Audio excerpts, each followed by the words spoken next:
Algo está a punto de cambiar por completo el futuro de la costa oeste, la línea costera, la infraestructura, todo el mapa. Los científicos temen que no viene solo un gran terremoto, sino dos, uno provocado por el otro. Pocos lo tenían en el radar, pero nuevos estudios lo están cambiando todo. Durante décadas, todos trataron la falla de San Andrés y la zona de subducción de Cascadia como dos monstruos separados que simplemente vivían en el mismo vecindario. Eran poderosas e independientes, pero ahora se cree que estas dos fallas gigantes están vinculadas y que una podría arrastrar a la otra, causando una ruptura inmediata. Cascadia se mueve, San Andreas se mueve. Lágrimas de San Andreas, las de Cascadia y sus consecuencias son inquietantes. Científicos vieron que esto pasó 10 veces en los últimos 31.000 años. Terremoto, pausa, terremoto. Proviene de núcleos de sedimentos marinos, cápsulas del tiempo extraídas del fondo del océano. Los investigadores analizaron capas de sedimento y hallaron dobletes, capas de escombros creadas por dos terremotos masivos tan seguidos que el océano apenas pudo asentarse entre ellos.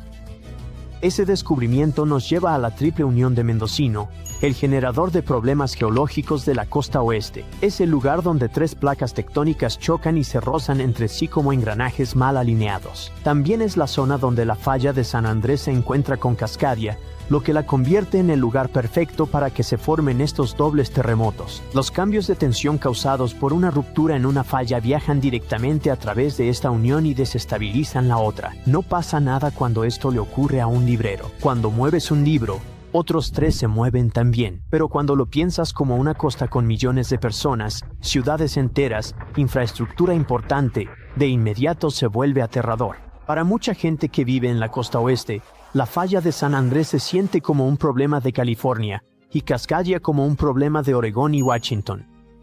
Pero cuando entiendes que estas dos fallas pueden básicamente activarse una a la otra, deja de ser un problema local y se convierte en uno continental.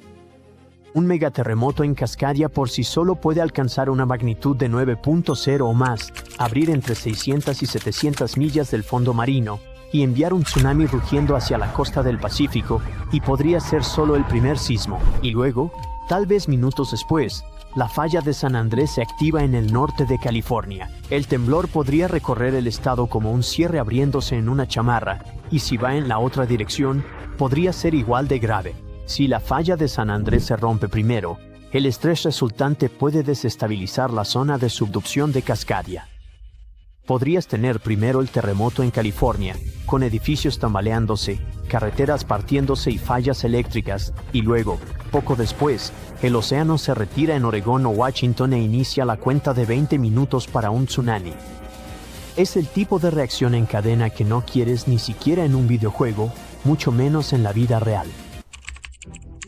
Este descubrimiento también nos dice algo inquietante sobre el terremoto de 1700, el que envió un tsunami tan grande a través del Pacífico que llegó a Japón sin previo aviso. Los pescadores japoneses llamaron a esa ola el tsunami huérfano porque llegó sin que se sintiera ningún temblor. Solo siglos después, los científicos descubrieron que provenía del noroeste del Pacífico, pero hasta hace poco, nadie sabía que la falla de San Andrés también pudo haber sentido ese evento, e incluso pudo haberse deslizado o desestabilizado por eso. Así que toda la costa oeste pudo haberse movido al mismo tiempo. Y hemos llegado a la parte más aterradora. Todo esto no se trata de si va a pasar, sino estrictamente de cuándo. Las fallas tienen un ritmo, un paso y un latido geológico. Hemos visto cómo se comportan a lo largo de miles de años. Sabemos lo que hicieron, y ahora sabemos que a veces lo hacen en secuencia. El verdadero miedo no es el primer temblor. California ya espera uno grande. El verdadero miedo es el segundo temblor, el que llega antes de que hayas revisado a tu familia, antes de que los servicios de emergencia se reorganicen, antes de que regrese la luz y antes de que se asiente el polvo. Aunque no vivas en la costa oeste, esto también te afecta. Los puertos de California, Oregón y Washington manejan una enorme parte de las importaciones de Estados Unidos. Si fallan, no solo afectará a la costa. La onda expansiva impacta a todo el país y al mundo. Los precios suben, las cadenas de suministro se frenan, la gasolina escasea y los envíos se retrasan. El mundo está más conectado de lo pensado, y un golpe geológico en el Pacífico no sería solo un desastre local. Se extendería, hilo por hilo, a la vida de todos. Así que quienes tienen el poder deben prepararse no para una sola gran ruptura, sino para dos: planes de emergencia, rutas de evacuación, tiempos de respuesta y diseño eléctrico deben actualizarse. La naturaleza ya mostró el daño de una gran ruptura a la economía moderna. Sucedió en Japón en 1995.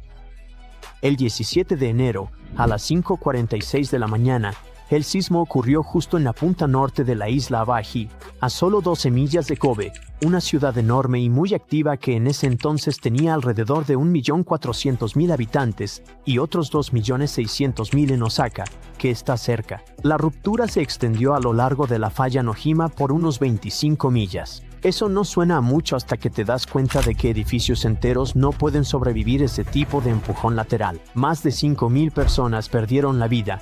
43.000 resultaron heridas. Casi 400.000 edificios quedaron dañados de manera irreparable. Este desastre golpeó una de las zonas industriales más grandes de Japón, y cuando te metes con un lugar así, el impacto no se detiene en la costa. Los daños sumaron $200.000 millones por infraestructura destruida y negocios cerrados. El puerto de Kobe colapsó. Solo el 30% de las vías Osaka-Kobe funcionaban. Parte de la Ruta Nacional 28 desapareció bajo tierra. Escuelas, hospitales y edificios municipales, el 85% sufrió daños o quedó inutilizable. Hubo incendios por todo Kobe, casi 300 incidentes, quemando unas 70 manzanas de ciudad y cobrando entre 600 y 700 vidas más. Cerca de 100.000 se fueron para siempre, el 2,5% de la población en menos de un año. Y algo importante, fallaron tantos puentes que los ingenieros notaron que los diseños antiguos no soportaban movimientos laterales. Las casas con techos de teja, hechas para tifones, colapsaron porque el peso estaba muy arriba. Las casas posteriores a 1981 resistieron, probando la importancia de las normas sísmicas. Japón invirtió $58.000 millones en restaurar la zona. La luz volvió en días, las carreteras y trenes funcionaron en pocos meses.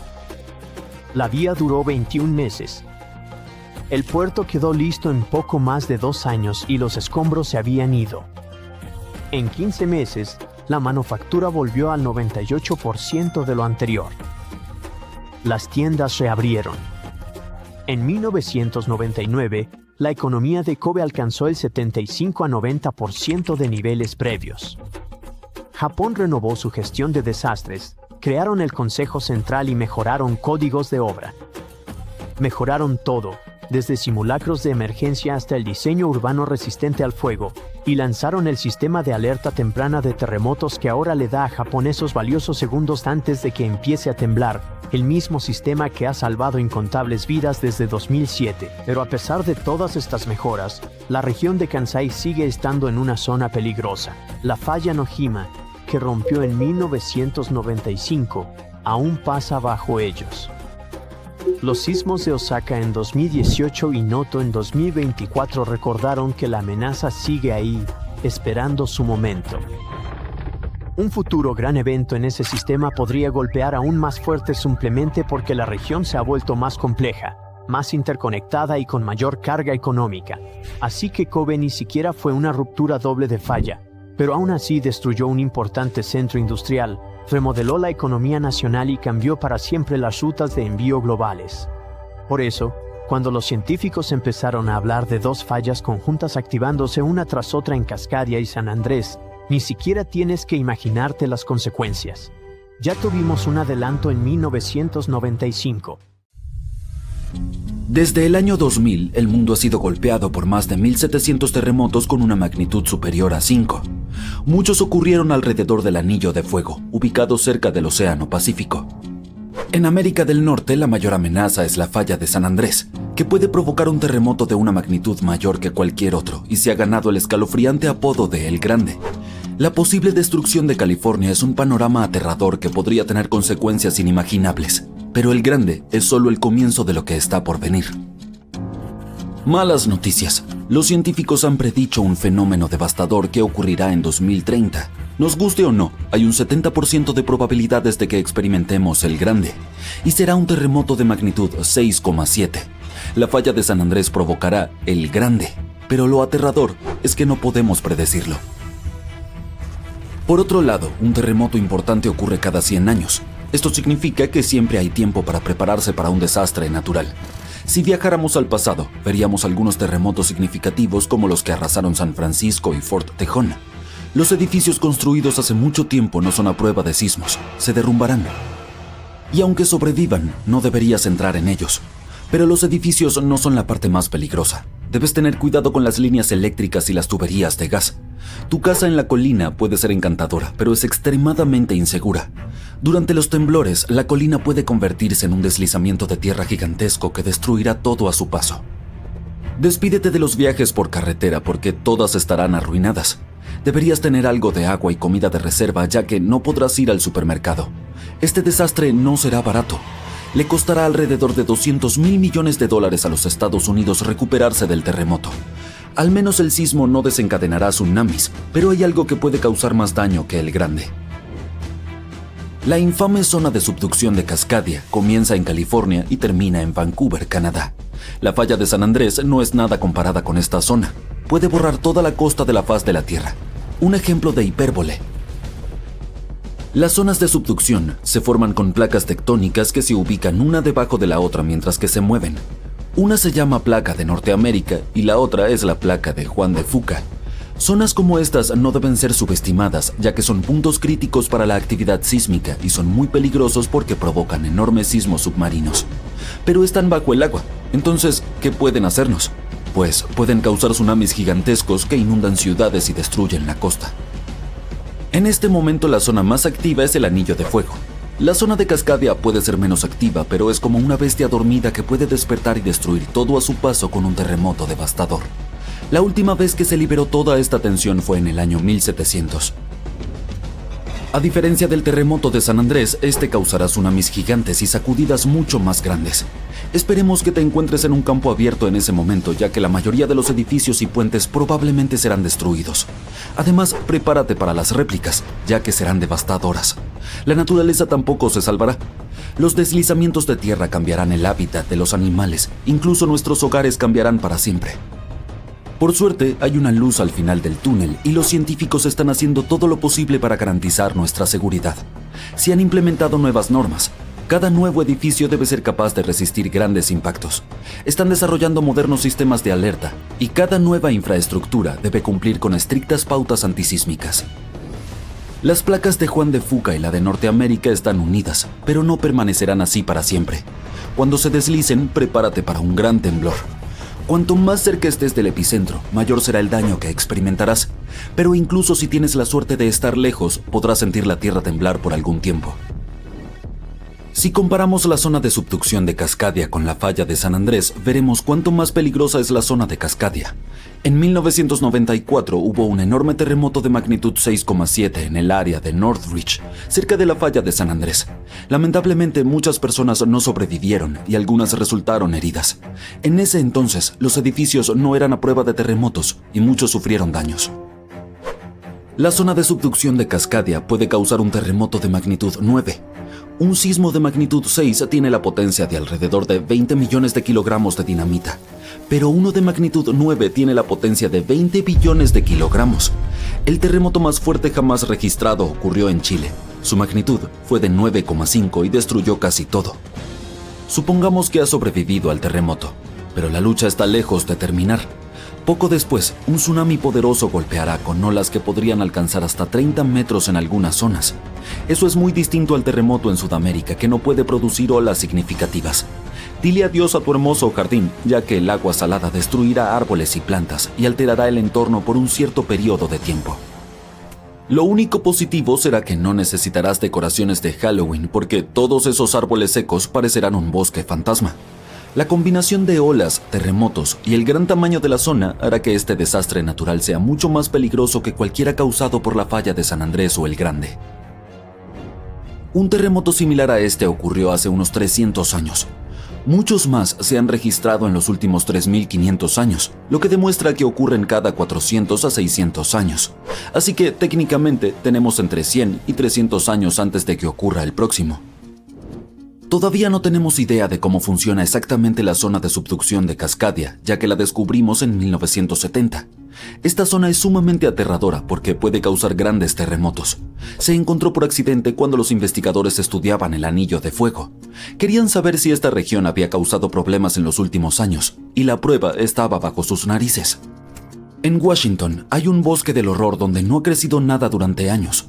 Cuando los investigadores analizaron el suelo, encontraron una cantidad enorme de sal. Juntando las piezas, concluyeron que un tsunami enorme había sido la razón. Los expertos aún no sabían cuándo fue destruido el bosque. Sin embargo, afortunadamente, Japón mantenía registro de un terremoto gigantesco que tuvo un efecto similar. Fue el que ocurrió en el año 1700. Existe una posibilidad de 1 en 3 de que el próximo ocurra en 2050. Debes saber cómo sobrevivir a los terremotos canadienses y salir ileso, así que escucha con atención. Aquellos que viven en esta zona tienen casi nula experiencia con terremotos así. Sobrevivir al temblor es fácil, pero lo verdaderamente peligroso es el tsunami que viene después. Luego del temblor, busca el terreno más alto y dirígete hacia allí. Solo lleva lo esencial, como comida y agua. Sí, deja tu colección de tarjetas de béisbol en casa. Después del primer golpe, no intentes bajar. Los sismólogos dicen que muy probablemente habrá unas cuantas olas más, y lo han demostrado.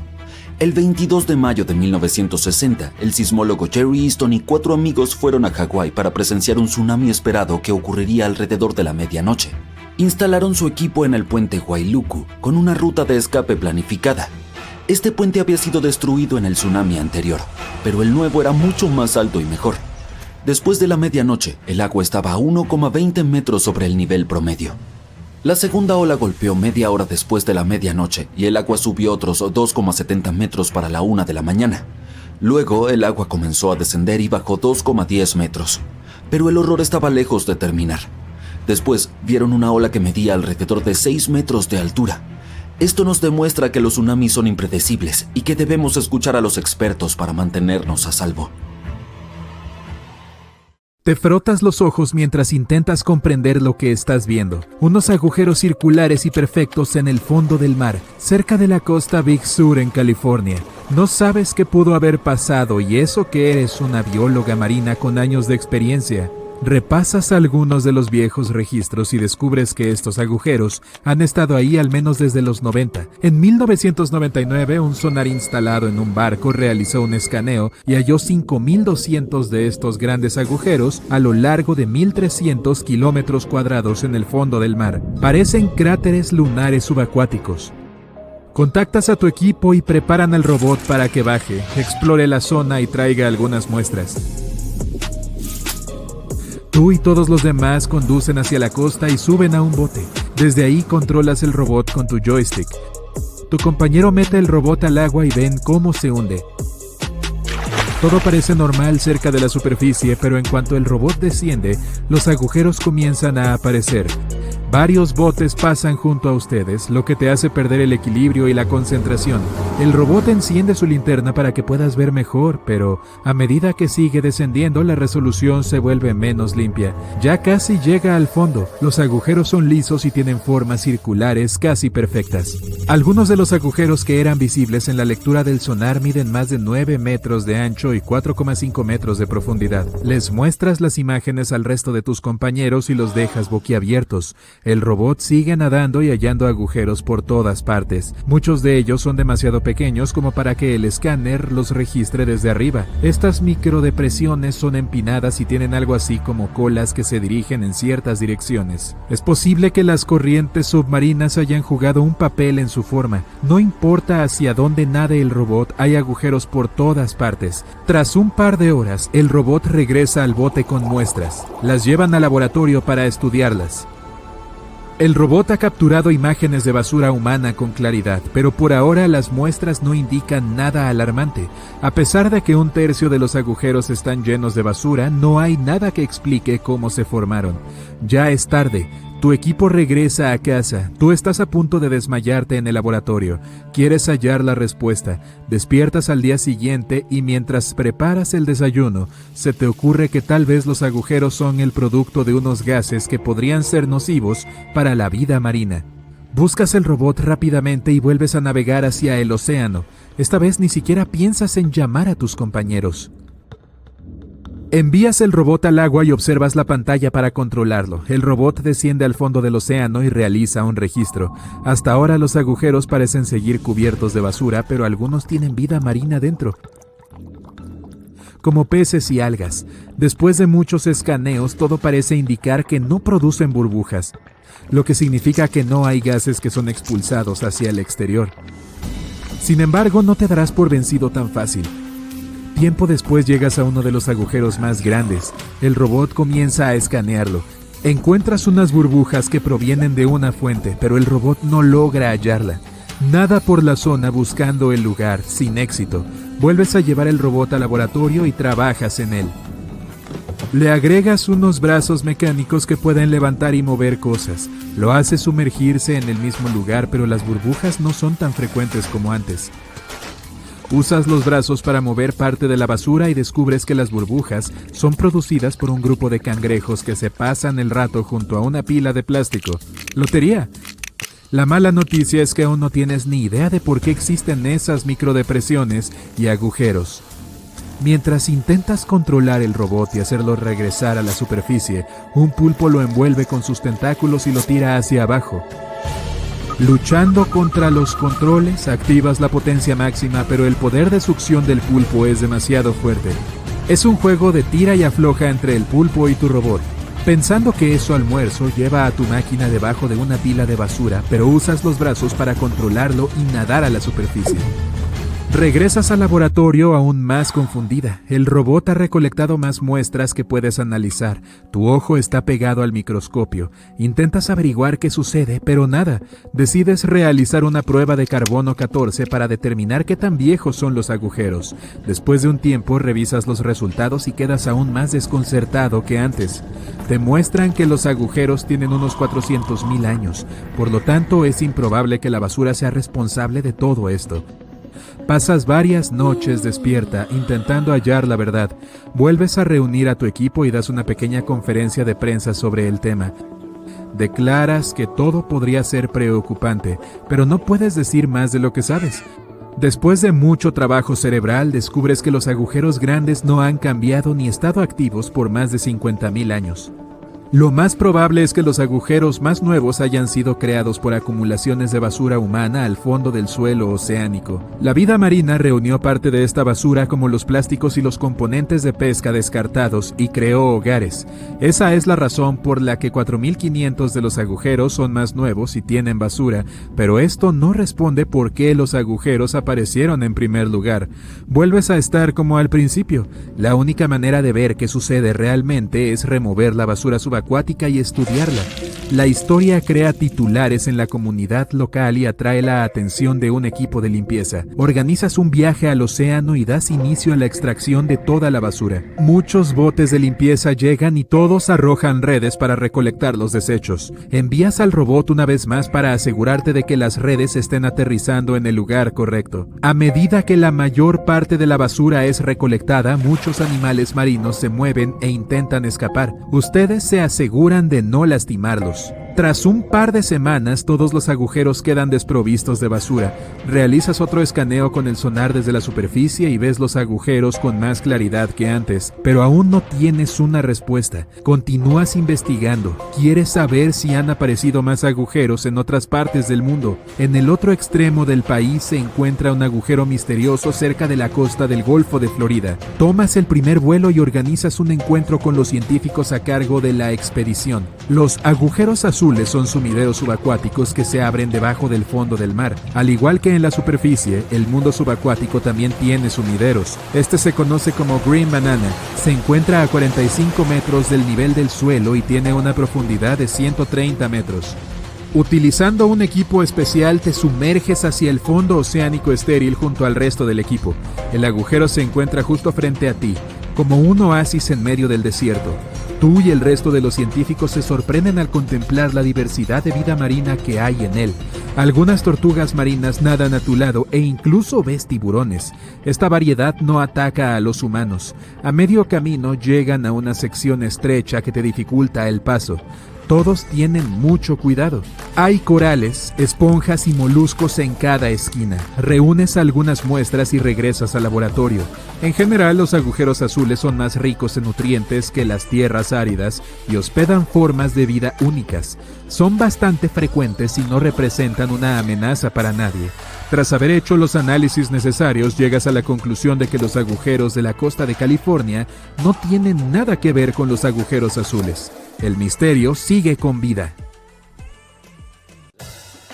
Saliste con tus amigos para cenar. Dejas tu bebida en el mostrador y vas a ayudar a tu amigo a preparar algunos postres. Cuando regresas, notas el líquido en tu taza.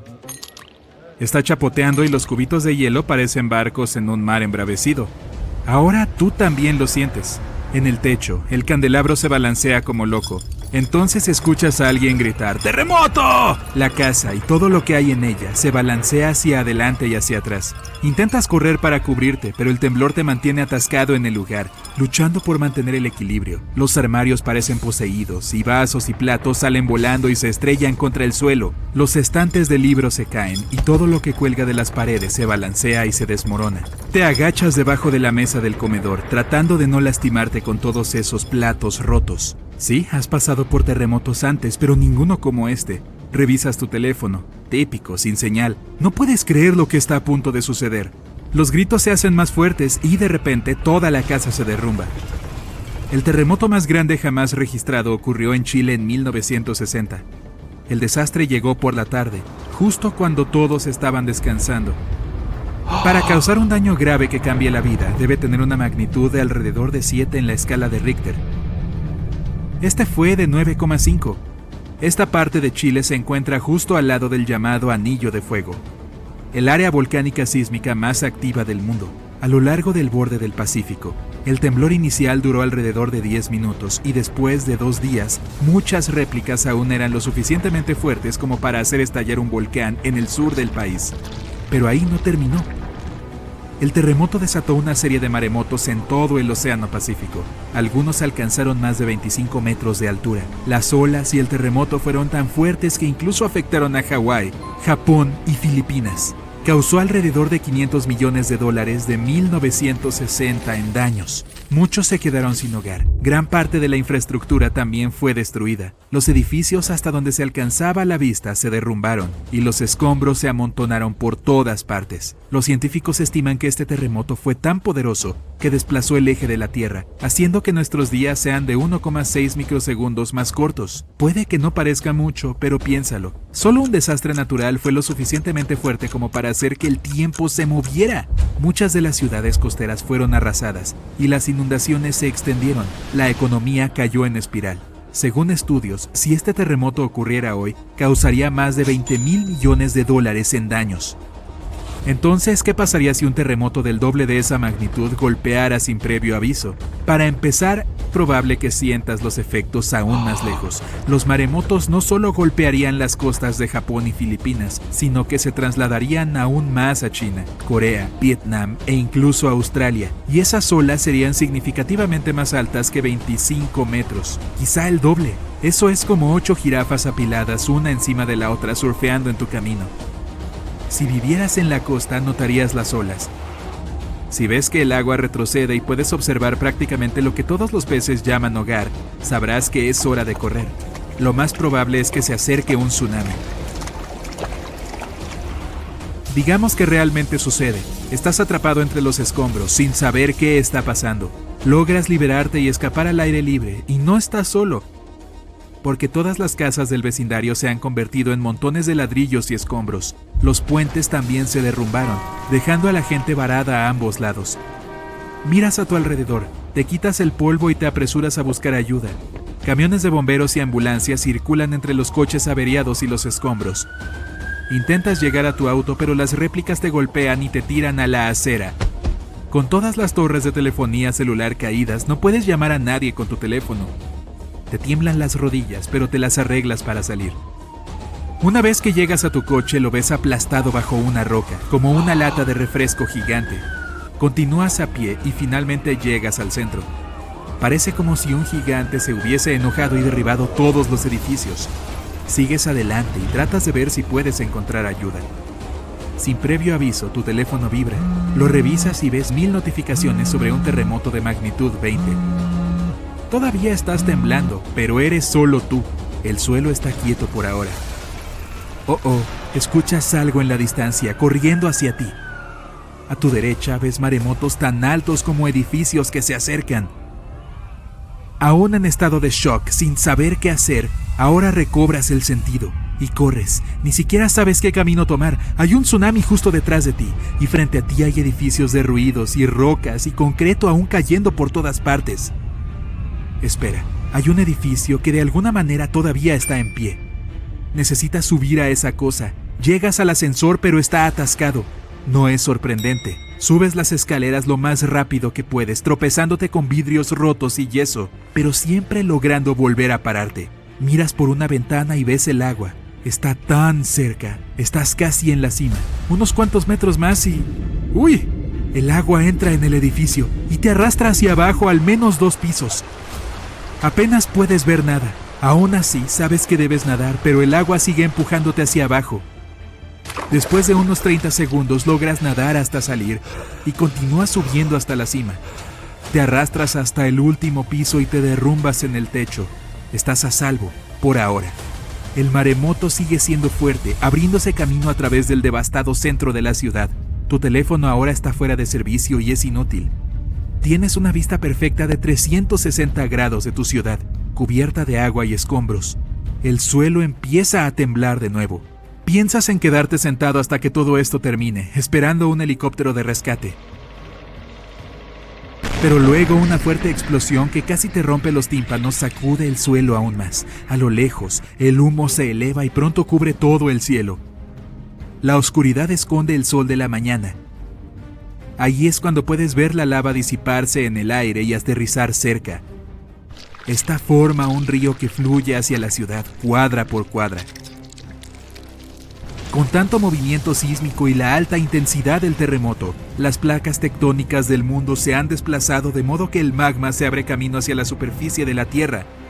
El vapor comienza a salir y entonces el calor te golpea. Ves que el magma cubre el suelo con una manta, devorando todos los coches a su paso.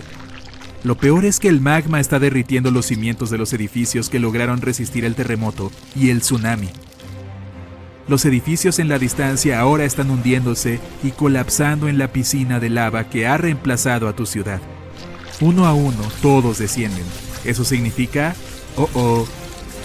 El edificio en el que estás parado también se tambalea. Está a punto de fallar. Ahí es cuando ves la luz. Miras hacia arriba y ves un helicóptero arriba en la distancia. Agitas los brazos, corres, saltas, cualquier cosa para llamar la atención. Y funciona. El helicóptero hace algunos círculos y finalmente te lanzan una escalera de cuerda. A medida que te levantan en el helicóptero, observas bien el mundo debajo de ti mientras se mueve como fideos en un colador. Aterrizas a unas pocas millas y un médico te trata de inmediato en un centro de triaje de emergencia. Fuiste uno de los afortunados.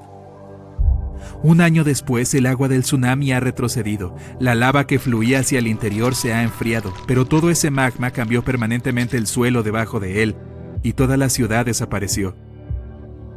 El desastre arrojó a todo el país a una pesadilla financiera que durará décadas. Se necesitan meses para inspeccionar la ciudad, asegurándose de que no haya cables eléctricos peligrosos o tuberías de gas rotas en ninguna parte. Están reconstruyendo tu ciudad más al interior de donde estaba la antigua. En otras ciudades reconstruyen directamente sobre las ruinas. En otros, simplemente deciden trasladar a todos a una ciudad cercana. ¿Puedes levantar una camioneta con tus manos? Me imagino que no. Pero permíteme presentarte al forzudo original de la naturaleza, el océano, que lanzó rocas de 700 toneladas como si fueran guijarros durante un megatsunami que golpeó a África hace miles de años. No fue solo un mal día en la playa. Este megatsunami fue tan poderoso que hizo que los tsunamis de Indonesia de 2004 y Japón de 2011 parecieran salpicaduras de piscina infantil. Para darte una idea de lo aterradores que ya son los tsunamis comunes, el de Japón produjo olas de 40 metros de altura. El tsunami del Océano Índico fue un poco más pequeño, pero se cobró más de 200.000 vidas en varios países. Ahora, imagina algo mucho peor. Durante mucho tiempo, los científicos pensaron que olas tan grandes eran solo ciencia ficción. Pero luego encontraron estas enormes rocas, gigantes pedazos de piedra arrojados lejos hacia el interior, e hicieron los cálculos. Resulta que solo unas olas de alrededor de 250 metros de altura podrían haber llevado a cabo ese tipo de vandalismo rocoso. ¿Y el culpable? Un volcán que se desmoronó al caer al océano y desencadenó uno de los tsunamis más poderosos que la Tierra haya visto. Por lo general, se culpa a los terremotos submarinos por los tsunamis. Son causados por las placas tectónicas y sus constantes colisiones. Pero, ¿y los volcanes? También tienen potencial para generar tsunamis. En 1883, por ejemplo, un volcán de Indonesia llamado Krakatoa estuvo erupcionando durante 6 meses sin parar hasta que explotó, y se escuchó hasta en Australia. Esto desencadenó muchos tsunamis, algunos de casi 30 metros de altura. Sin embargo, eso fue como meter un dedo del pie en el agua en comparación con el gran chapuzón del megatsunami. En tiempos antiguos, el volcán que se desmoronó durante el megatsunami era enorme, y no solo se desmoronó. Perdió un pedazo que tenía 10 veces el tamaño del monte Everest. 10 montes Everest. Era como si la Tierra quisiera ver qué sucedía si arrojáramos una montaña al océano solo por diversión. Era tan inmenso que cuando todo el lado del volcán cayó de golpe en el Atlántico, formó olas que podrían cubrir 3 veces la Estatua de la Libertad. También destruyó una isla a más de 50 kilómetros de distancia.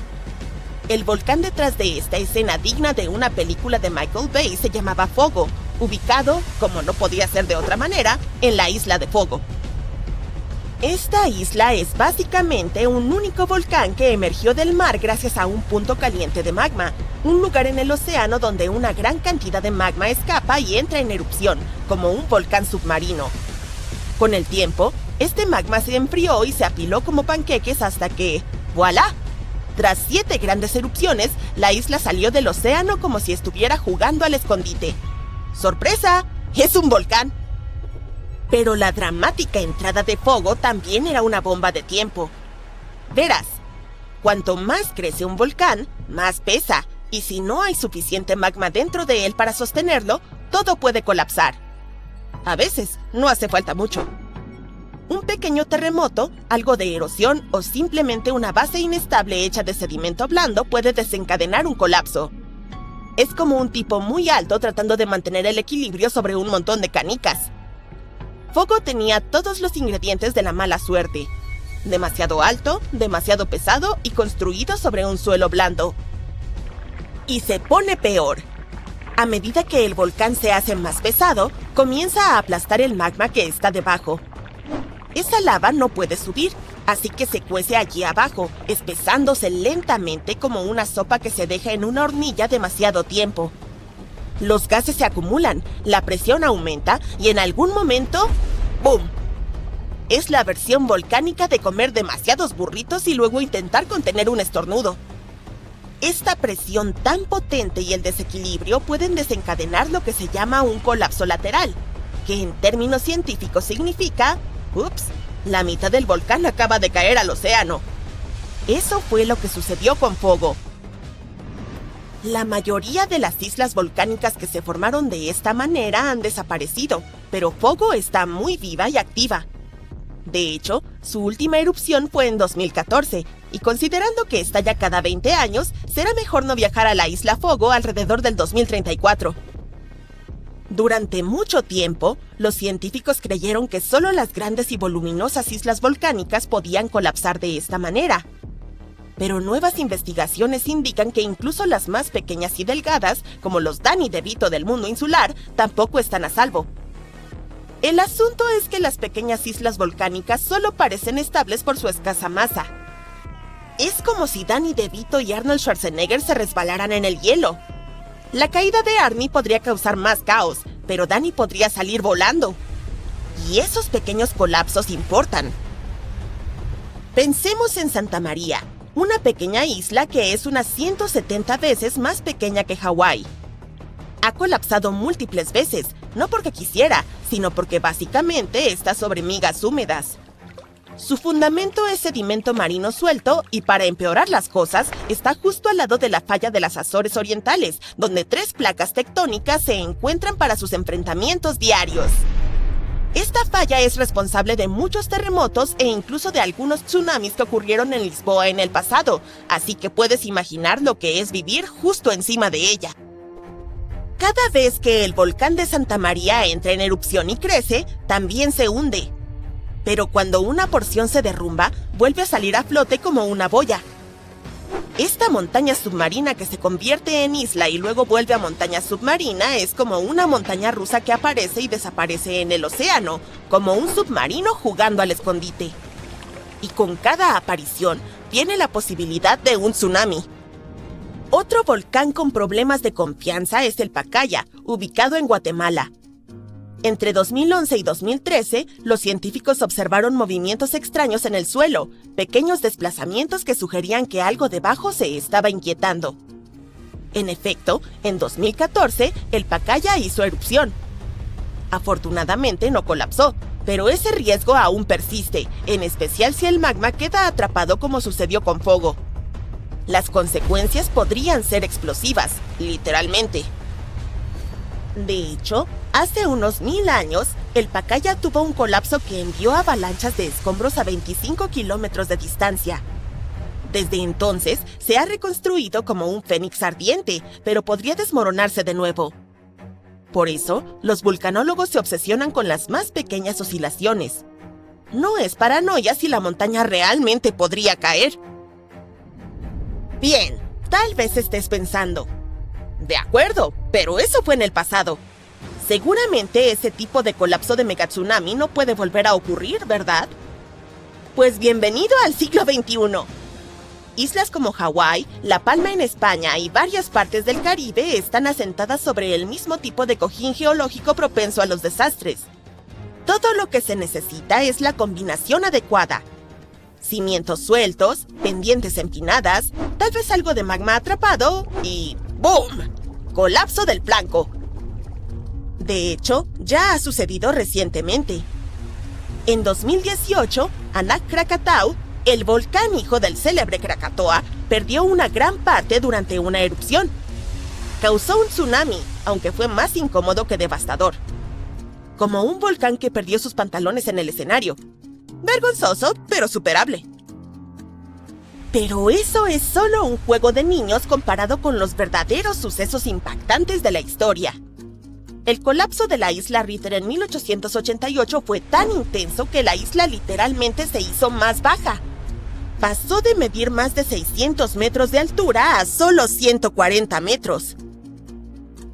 Pero el poseedor del récord es la legendaria megaola de la bahía de Lituya en 1958, cuando un terremoto de magnitud 7,8 provocó un deslizamiento de tierra que envió una ola más alta que el Empire State Building rugiendo a través de Alaska a velocidades de autopista.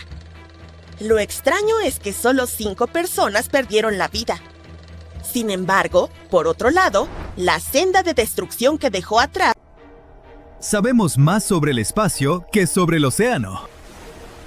Sabemos más sobre el océano que sobre el núcleo de la Tierra. Pero, ¿cómo estudiamos algo que está a más de 1.600 kilómetros bajo nuestros pies? Curiosamente, hay que volar al espacio. Gracias a satélites que orbitan el planeta, los científicos han descubierto algo extraño en el corazón del planeta. Las noticias sobre señales misteriosas del espacio ya casi no sorprenden a nadie. Pero, ¿qué tal esto? Detectamos señales extrañas provenientes de lo profundo de nuestro propio hogar. Antes de hablar de esas señales, debemos entender por qué es tan importante estudiar lo que hay dentro del planeta. ¿Cómo nos afecta el núcleo? Nuestras vidas dependen de él de varias formas cruciales. Primero, el núcleo juega un papel fundamental en la gravedad. No flotamos hacia el espacio porque una enorme masa esférica de metal fundido nos mantiene en la superficie. Segundo, genera el campo magnético de la Tierra. La radiación cósmica peligrosa y el viento solar que podrían arrasar con todo son bloqueados gracias al campo magnético del planeta. Y tercero, los procesos internos de la Tierra influyen en los terremotos y las erupciones volcánicas. Cualquier alteración en el núcleo y el manto puede cambiar la vida en el planeta. Y recientemente, los científicos registraron algo inusual proveniente de allá abajo. A principios de este siglo, Estados Unidos y Alemania lanzaron una misión llamada GRACE, el experimento de recuperación de gravedad y clima. Al principio, este proyecto usó 2 satélites para rastrear cómo se movía el agua alrededor del planeta y cómo se derretían los glaciares. Pero los satélites también podían medir el campo gravitacional de la Tierra. Si la gravedad era ligeramente más fuerte o débil en algunas regiones, uno de los satélites era atraído hacia ese punto y el otro medía el cambio en la distancia. En términos muy simples, entre más pesado es algo, más fuerte es su atracción gravitacional. En ciertas partes del planeta, la gravedad puede ser ligeramente mayor debido a grandes cambios geológicos, corrientes oceánicas o el derretimiento del hielo. Pero entre 2006 y 2008, los satélites GRACE detectaron un cambio extraño en la gravedad a lo largo de la costa de África. El derretimiento del hielo, el movimiento del agua y otros fenómenos naturales no podían explicar la anomalía. Nadie sabía qué era en ese momento. Pero años después, los científicos sugirieron que el origen de esta señal venía del núcleo de la Tierra. Los investigadores notaron que algunos minerales, como la perovskita, pueden sufrir una transición de fase cuando se exponen a enorme presión y calor extremo. Y hay muchas perovskitas en las capas superiores del manto. Cuando la estructura interna de este mineral se reconfigura, se vuelve más denso y desplaza las rocas circundantes. En lo profundo del subsuelo, esta parte sólida más dura mueve la roca fundida más blanda. Estos movimientos alcanzan el núcleo externo fundido y lo deforman ligeramente. Esta deformación dentro del núcleo altera el flujo de hierro fundido, y esta corriente profunda de metal líquido afecta directamente el campo magnético de la Tierra. Por eso los satélites registraron esas fluctuaciones. Entonces, ¿cómo nos afecta todo esto? Lanzamos satélites, usamos brújulas, dependemos del GPS. Todo esto funciona solo porque la gravedad y el campo magnético son estables, y ambos dependen del núcleo. Por eso es tan importante estudiar el corazón de la Tierra. Y para hacerlo, no necesitamos excavar miles de kilómetros. Los movimientos en la superficie pueden revelar lo que pasa adentro. Estudiar vibraciones en la corteza, registrar cambios gravitacionales, calcular, modelar y formar hipótesis. Todo suena un poco aburrido. ¿Hay otra forma de descubrir qué pasa allá abajo? Enviamos las Voyager al espacio, y algunas ya salieron del sistema solar. Descendemos a las profundidades de la fosa de las Marianas en batiscafos. Entonces, ¿cuál es el problema con perforar un pozo profundo en la corteza terrestre? La humanidad tiene algo de experiencia con esto. En los años 70, geólogos soviéticos comenzaron a perforar el pozo superprofundo de Kola. Se convirtió y sigue siendo el pozo artificial más profundo jamás creado. Su profundidad alcanza 12 kilómetros, más profundo que la fosa de las Marianas y más alto que el monte Everest. Han pasado más de 50 años y la humanidad no ha ido más profundo que 12 kilómetros. ¿Y sabes dónde comienza el núcleo de la Tierra?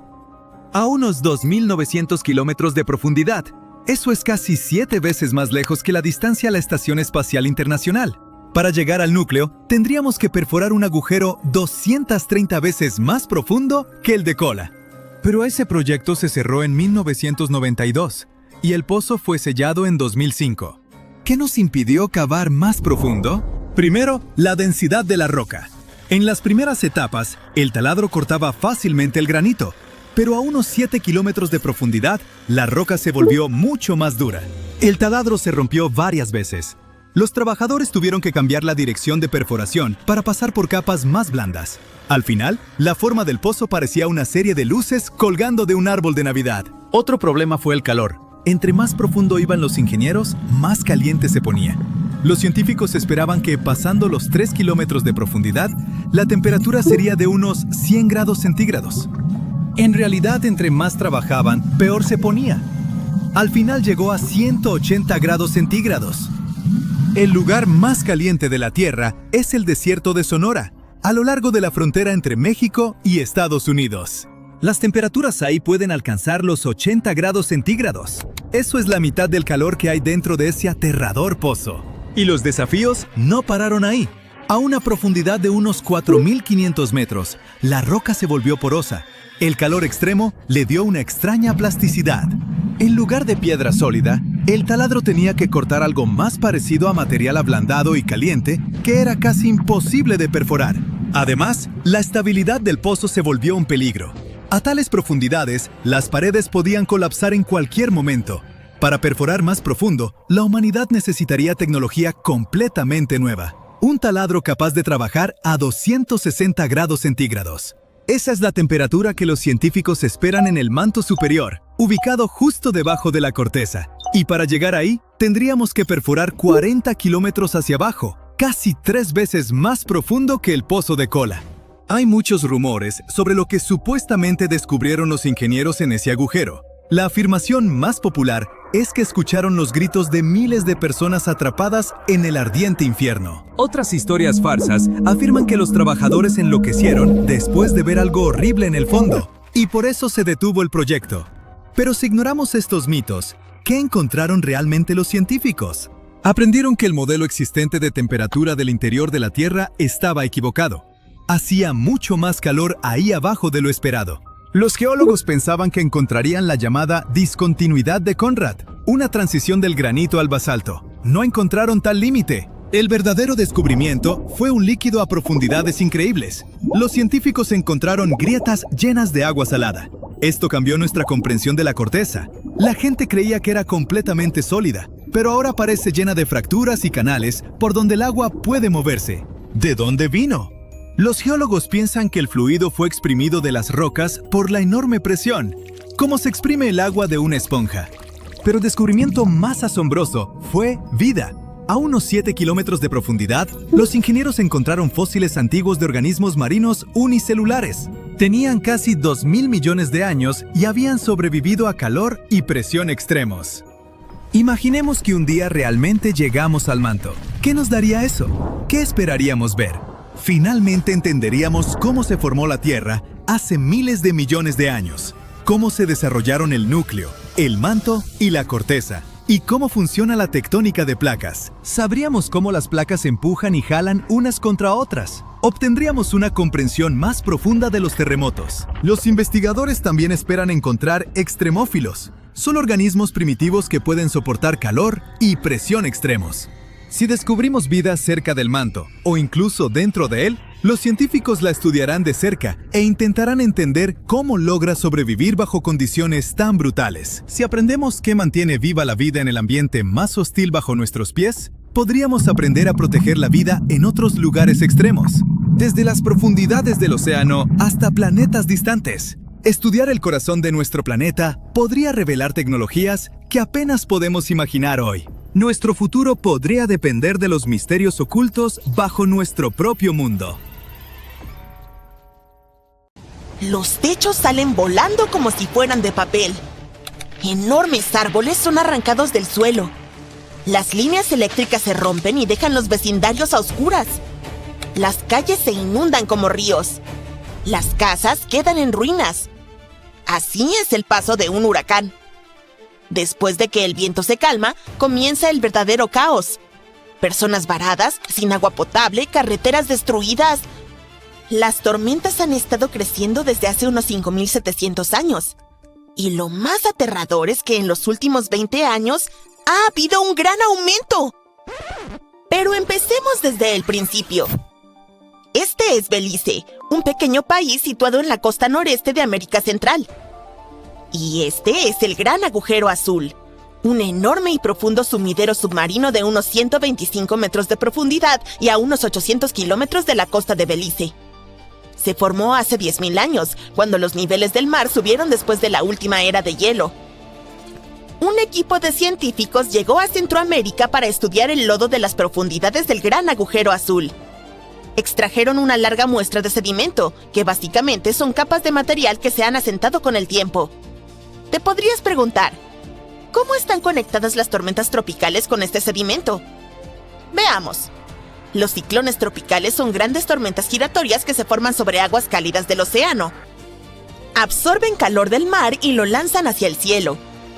Y sí, pueden ser muy destructivos, con vientos superfuertes, lluvias intensas e inundaciones por grandes olas. Y los núcleos de barro, como el que los investigadores extrajeron, son en realidad registro de tormentas tropicales. La muestra que tomaron medía 30 metros de largo, lo que la convirtió en la más larga encontrada en esa área. Así es como funciona. Cada año, 2 capas delgadas de sedimento se asientan en el agujero cuando el clima está tranquilo. Pero cuando llega una gran tormenta, deja atrás una capa diferente y más desordenada. Entonces, al observar estas capas, los científicos pueden determinar cuántas tormentas afectaron ese lugar en los últimos 5.700 años. Es como contar los anillos de los árboles. De todos modos, lo que encontraron fue bastante inesperado. Resultó que los ciclones tropicales se han vuelto cada vez más comunes. El investigador principal dijo que en los últimos 6.000 años, generalmente había entre 4 y 16 tormentas tropicales o huracanes cada 100 años. Pero solo en los últimos 20 años encontraron señales de 9 tormentas en esa misma pequeña área. Eso es mucho más de lo habitual y muestra cuánto están cambiando las cosas. Los científicos creen que hay 2 razones principales por las cuales las tormentas tropicales han estado ocurriendo con más frecuencia. Una razón tiene que ver con algo llamado la Zona de Convergencia Intertropical, o ZCIT. Es una zona cerca del Ecuador donde los vientos del norte y el sur se juntan. Ese lugar tiene baja presión atmosférica, mucha humedad y un montón de tormentas eléctricas. Justo encima de ella está la parte del Océano Atlántico donde nacen la mayoría de los huracanes. Incluso tiene un nombre oficial: la Región Principal de Desarrollo de Huracanes. Normalmente, la Zona de Convergencia Intertropical, ZCIT, se mueve hacia el norte en verano y hacia el sur en invierno debido a los cambios en las temperaturas del océano. Sin embargo, en los últimos miles de años se ha ido desplazando, lentamente, cada vez más hacia el sur. Por eso, el área donde suelen formarse las tormentas también se ha movido hacia el sur. Esto significa que las tormentas ahora se están formando y dirigiéndose hacia partes más bajas del Atlántico que antes. La segunda razón del reciente aumento en las tormentas son las crecientes temperaturas oceánicas. La Tierra se ha calentado y el océano también. Y los océanos cálidos facilitan la formación de tormentas más poderosas. Este aumento probablemente significa que esta parte del mundo podría ver muchas más tormentas grandes en el futuro. Si las cosas siguen como van, los científicos piensan que el Caribe podría ser golpeado por hasta 45 tormentas tropicales y huracanes para finales de este siglo. Eso es mucho más de lo que el mundo ha pasado durante los últimos 5.700 años. Hay demasiados cambios que influyen en la situación, que crean las condiciones perfectas para que se formen más tormentas y se vuelvan realmente intensas, y muy rápido. Pero si piensas que las tormentas se están volviendo más intensas solo sobre el océano, déjame hablarte del continente.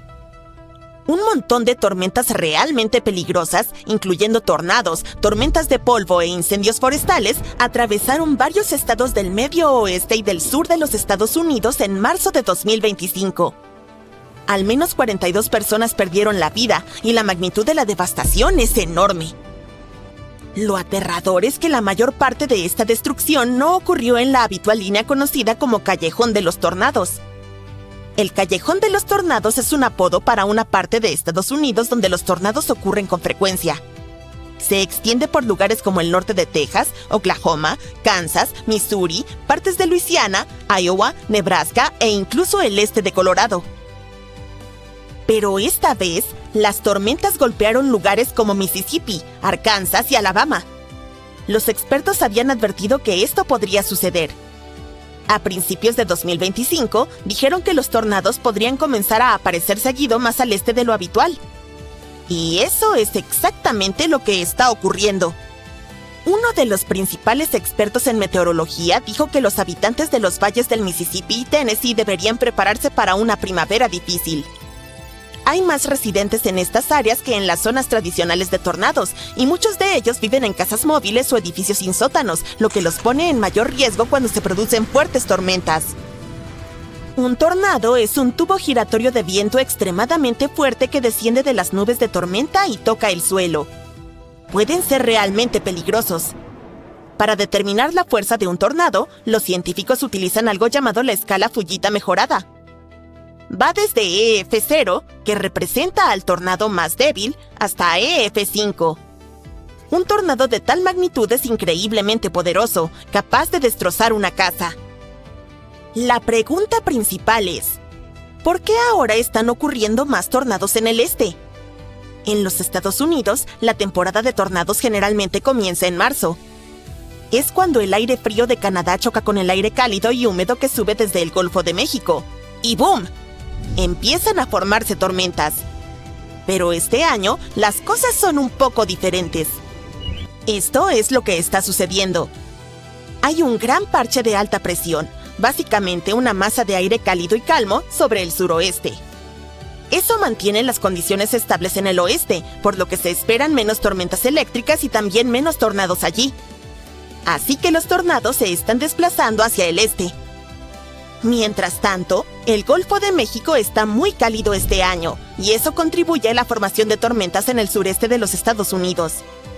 El agua caliente añade mucha energía a la atmósfera, lo que puede dar lugar a tormentas más fuertes y frecuentes en lugares como Mississippi, Alabama y Tennessee.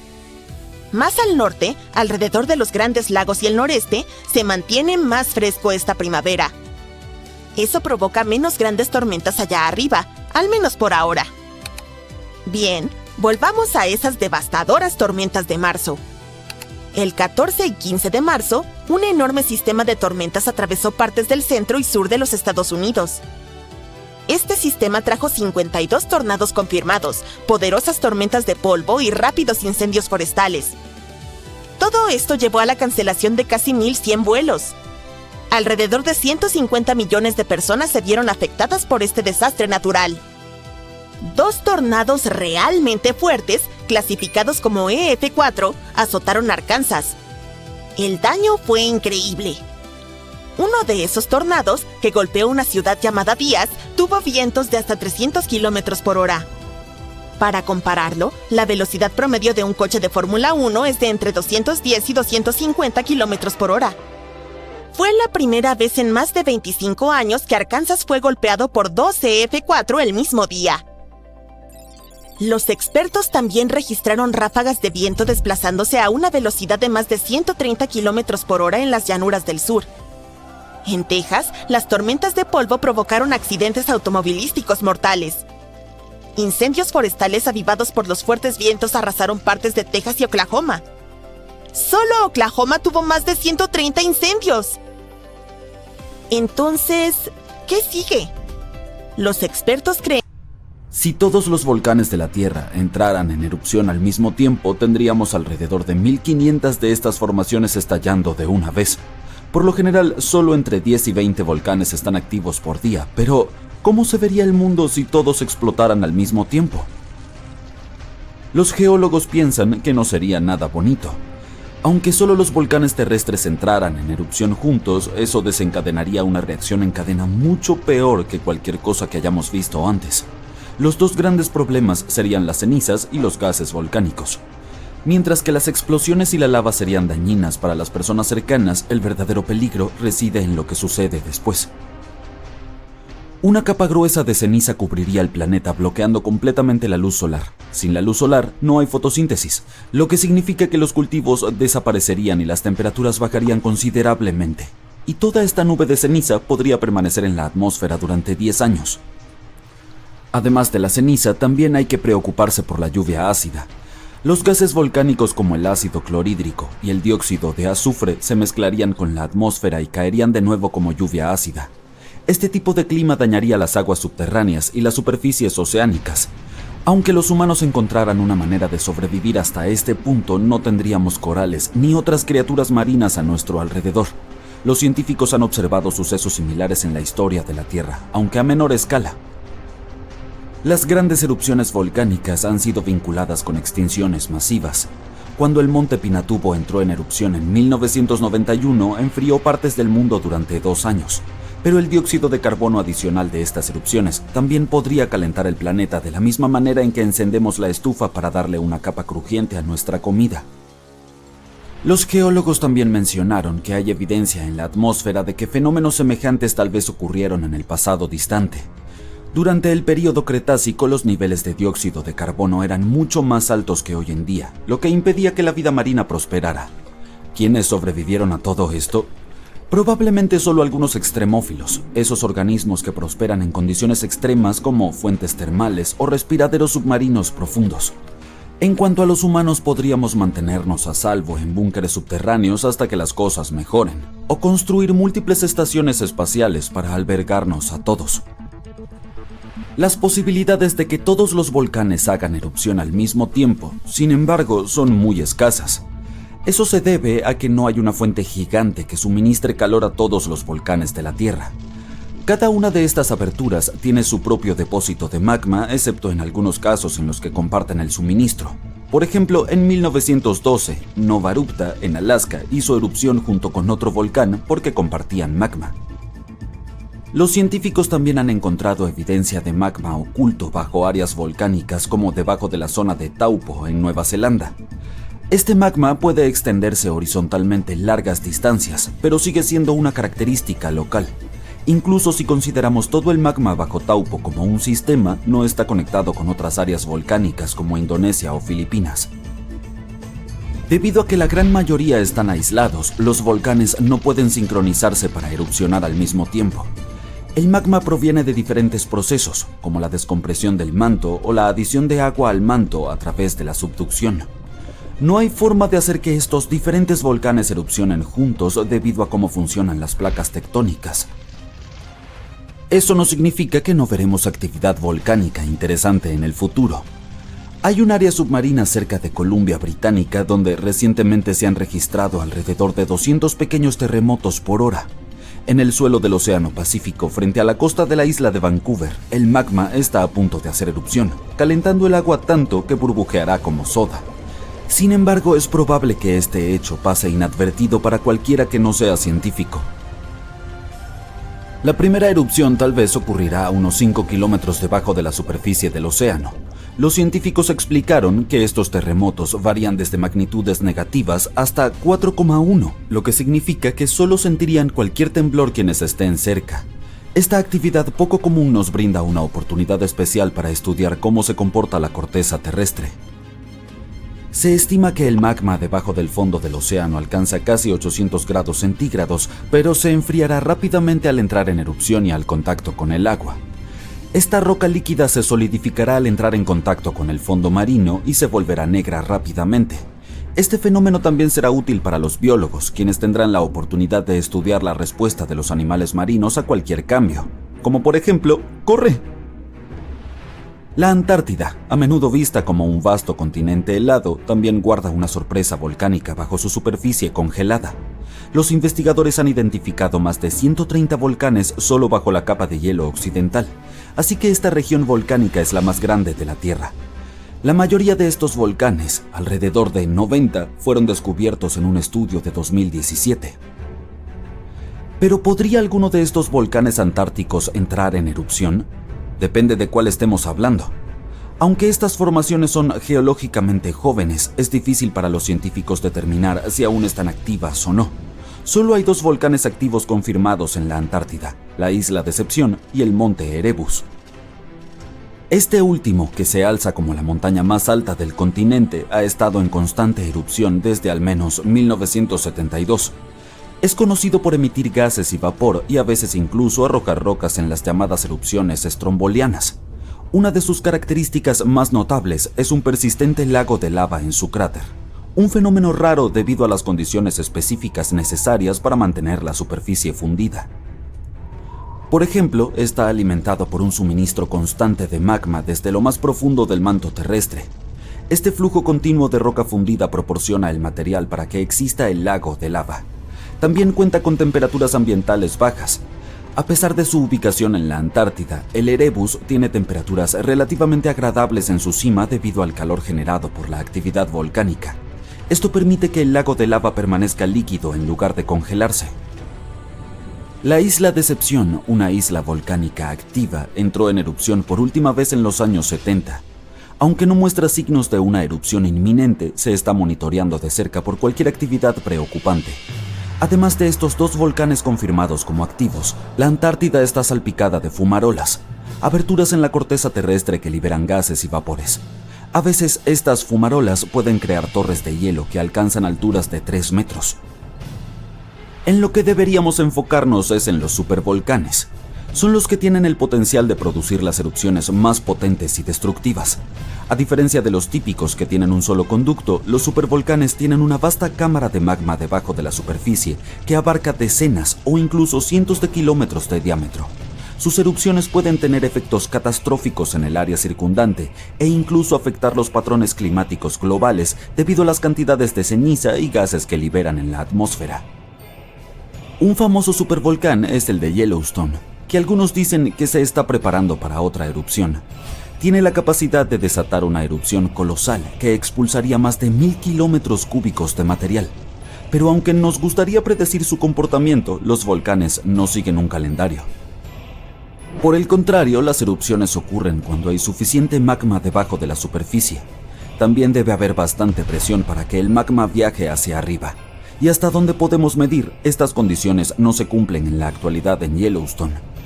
Claro, muchos volcanes operan en un patrón cíclico, pero eso no significa que Yellowstone esté atrasado. De hecho, ha tenido solo 3 grandes erupciones en los últimos 2 millones de años. Además, el término supervolcán se refiere al tamaño de la formación, no necesariamente a lo peligroso que pueda ser.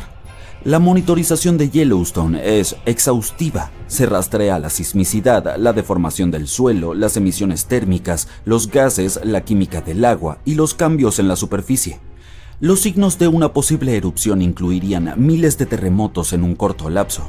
También veríamos antes una deformación en el suelo y emisiones extrañas de gases. Por estable que parezca por ahora, las consecuencias de una gran erupción serían desastrosas. La dispersión de cenizas podría cubrir un radio de 800 kilómetros y alterarían la agricultura del Medio Oeste y obstruirían las vías fluviales. Hora de una prueba sorpresa. ¿Cuál es el río más fuerte del mundo? ¿El Amazonas? Suposición de principiante. El río más poderoso no se encuentra en la Tierra, está bajo el agua y se llama Corriente Circumpolar Antártica o CCA para los amigos. Esta bestia fluye con una fuerza 100 veces más fuerte que el río Amazonas y podría alimentar más de 100.000 plantas hidroeléctricas. Esa es suficiente electricidad para iluminar continentes enteros, pero este gigante submarino no solo muestra su fuerza por diversión, es el máximo multitareas del planeta. La CCA es el termostato de la Tierra, aspiradora de carbono, estabilizador climático y autopista oceánica, todo en uno. Pero aquí viene la parte no tan divertida. Los científicos han detectado una señal de alerta seria. La corriente circumpolar antártica se está desacelerando. Y no solo un poco, estamos hablando de hasta un 20% más débil para el 2050. Si esta tendencia continúa, enfrentaremos un caos climático que podría hacer que tu peor lunes parezca un día en el spa. Así que tal vez sea momento de preocuparse un poco. Bien, entonces, ¿qué es la CCA de todos modos? Para aprender más sobre ella debemos sumergirnos profundo en el océano, figurativamente. La corriente circumpolar antártica es la única corriente oceánica que fluye alrededor del planeta, rodeando el frío continente de la Antártida como un cinturón de agua. A diferencia de otras corrientes que se ven interrumpidas por continentes, esta tiene una pista despejada, nada más que océano abierto, por lo que fluye sin interrupciones a través del pasaje de Drake entre Sudamérica y la Antártida. Mueve la asombrosa cantidad de 178 millones de metros cúbicos de agua por un segundo. Es tanta agua que no encontraremos nada con qué compararlo, lo sentimos. La CCA es impulsada por feroces vientos del oeste que se mueven hacia el este para conectar los océanos Atlántico, Pacífico e Índico en una supercorriente continua. Además, se sumerge hasta profundidades abisales donde conecta aguas superficiales, intermedias y profundas en una gigantesca batidora de energía oceánica. Para ponerlo de manera simple, tal vez ya sea tarde para eso, pero lo intentaré. La corriente circumpolar antártica es el pegamento que mantiene unido a todo nuestro planeta. Juega un papel estelar en la circulación termohálina, o cinta transportadora global si no quieres sonar aburrido. Este es el sistema que redistribuye calor, carbono y nutrientes alrededor del mundo. Para que todo funcione, la corriente empuja a la superficie el agua profunda rica en nutrientes en un proceso llamado surgencia, lo que alimenta el plancton, el krill, las ballenas y, eventualmente, el sushi en tu plato. Esto significa que si te encanta el marisco o te importa algo las cadenas alimentarias del océano, realmente deberías empezar a prestar atención. Sin este reciclaje de nutrientes, la vida marina desde el fondo hasta la cima de la red alimentaria sufre. Ahora aquí viene la parte interesante. Mientras se ocupa de atender el mar, la CCA también hace nuestro lavado. Bueno, algo así. Absorbe enormes cantidades de dióxido de carbono de la atmósfera y las almacena en el océano profundo, atrapándolas durante siglos. Piénsalo como la gran bóveda de carbono de la Tierra sin necesidad de contraseña. También ayuda a regular el clima. Sin ella distribuyendo el calor por el mundo, Europa Occidental sería 10 grados Celsius más fría. Eso significa que París se sentiría como Siberia y los londinenses tendrían que cambiar sus paraguas por raquetas de nieve. La corriente ayuda a mantener el equilibrio de temperatura entre los hemisferios, lo que estabiliza los patrones de viento, la precipitación y las temperaturas oceánicas en todo el mundo. Incluso podrían cambiar los patrones de huracanes porque las superficies oceánicas cálidas son un componente clave para la formación de ciclones. Interferir con las corrientes podría desencadenar tormentas más fuertes y extrañas. Entonces, ¿por qué se está desacelerando? Bueno, por supuesto, la respuesta es los humanos. ¿Conoces esos casquetes polares que se están derritiendo? Bueno, en la Antártida, donde vive nuestra amiga, la CCA, hay tanto hielo que si todo se derritiera, el océano subiría más de 61 metros. Eso es más alto que el castillo de Cenicienta. Lo que es peor, el 60% de toda el agua dulce del mundo está congelada en ese hielo. Aunque ya es aterrador que se derrita tanta agua, lo realmente problemático es la frescura del agua. Verás, la corriente circumpolar antártica, ACC por sus siglas en inglés, depende de que el agua fría y salada del océano austral sea densa y pesada para que pueda hundirse, lo cual ayuda a impulsar la corriente hacia adelante con una reacción en cadena. Pero cuando el agua dulce de los glaciares que se derriten se vierte en el océano, diluye la salinidad. Eso hace que el agua sea menos densa, por lo que deja de hundirse adecuadamente. Sin ese mecanismo de hundimiento y drenaje, la CCA no puede mantener su flujo poderoso. Es como intentar vaciar un inodoro sin gravedad. Al continuar esto, el agua dulce fluye hacia el norte, lo que altera la estructura de densidad del océano y contrarresta los efectos del calentamiento oceánico que normalmente aceleraría la corriente. En cambio, la CCA se desacelera. Una CCA más débil significa menos surgencia, por lo que menos nutrientes llegan a la superficie. Esto podría devastar los ecosistemas marinos antárticos. Además de reducir la biodiversidad, provocar el colapso de pesquerías y amenazar especies como pingüinos, ballenas y krill. También abre la puerta en la Antártida a especies invasoras como el sargazo gigante del sur que podrían desestabilizar por completo las cadenas alimentarias. El krill por sí solo es la principal fuente de alimento para ballenas, focas, pingüinos y peces, por lo que cuando las poblaciones de krill colapsan, todo el sistema comienza a tambalearse como un castillo de naipes en un huracán. Y luego está el círculo vicioso del infierno. A medida que la CCA se debilita, más agua cálida puede colarse hacia el sur, llegando a la Antártida y derritiendo el hielo aún más rápido. Ese derretimiento liberará más agua dulce en el océano, lo que debilitará aún más la corriente, lo que derretirá más hielo. Ya te haces una idea.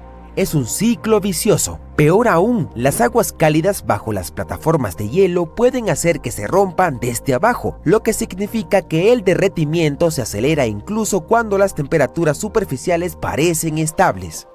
A nivel mundial, los efectos se propagarían de manera extensa. Los monzones en la India podrían volverse erráticos, la lluvia en el Amazonas podría disminuir y la agricultura desde África hasta Asia podría sufrir. Los niveles del mar a lo largo de la costa este de América del Norte podrían aumentar y los patrones climáticos globales podrían volverse confusos. Incluso la capacidad del océano austral para sostener pesquerías comerciales, como la lucrativa industria del salmón de Chile, podría disminuir si los nutrientes no llegan a la superficie. Y no olvidemos, sin una CCA fuerte, la capacidad del océano para absorber carbono y el exceso de calor disminuye drásticamente. Eso significa que más dióxido de carbono y calor permanecerán en la atmósfera, lo que empeorará nuestras condiciones de vida. Es como apagar el aire acondicionado de la Tierra mientras subes la calefacción y además quemas la despensa mientras lo haces. Por supuesto, esta no es la primera vez que las corrientes oceánicas tienen problemas. Antes de que los humanos comenzaran a calentar el planeta, la Tierra experimentó una profunda helada llamada la Pequeña Edad de Hielo. Y no se trataba solo de inviernos más fríos. Este capítulo gélido puede haber comenzado cuando las corrientes oceánicas en el Atlántico Norte empezaron a comportarse de manera extraña. Y no fue hace tanto tiempo. La Pequeña Edad de Hielo tuvo su apogeo en 1850, literalmente ayer. Los científicos creen que el derretimiento de los glaciares y las masivas exportaciones de hielo marino del Ártico inundaron el océano con agua dulce. Esa agua dulce alteró la salinidad y densidad habituales del océano, lo que debilitó potentes sistemas como la AMOC, abreviatura de la circulación de vuelco meridional del Atlántico. Es un trabalenguas. Es otra pieza crucial del rompecabezas de la cinta transportadora global. A medida que estas corrientes se desaceleraban, menos agua cálida llegaba al norte, el hielo marino se extendía más y las temperaturas descendían aún más. Y aquí viene la parte escalofriante. Los registros de concha marina cerca de Islandia muestran que este cambio no ocurrió de golpe. Fue en 2 oleadas, como si el planeta luchara por mantenerse estable antes de inclinarse hacia un mundo más frío. Y como la AMOC también forma parte del complejo sistema del soporte vital del planeta Tierra, todo está conectado. Ambos sistemas están influenciados por la temperatura, la salinidad y el hundimiento de agua fría.